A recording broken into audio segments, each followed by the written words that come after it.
ప్రియనేస్తమా, ఇంతవరకు నడిచిన అవివేకపు నడత నష్టానికి, కీడునకు, లోతైన అగాధము వైపునకు దారితీసిందా?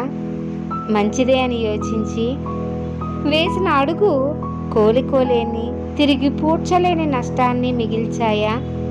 దాటి వచ్చిన మార్గాన్ని, నడిచిన బాటను చూసుకొని కుమిలిపోకు.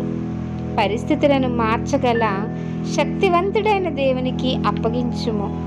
ఆయన నిన్ను నడిపిస్తే నీటి యూటల వైపునకు, పచ్చిక బయళ్ళ యొద్దకు నీ పయనం సాగుతుంది.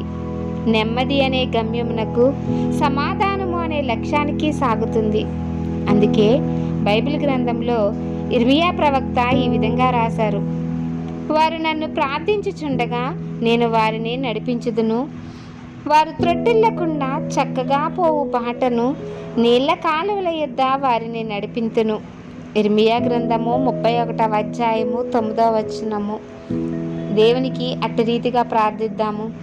ఆమేన్.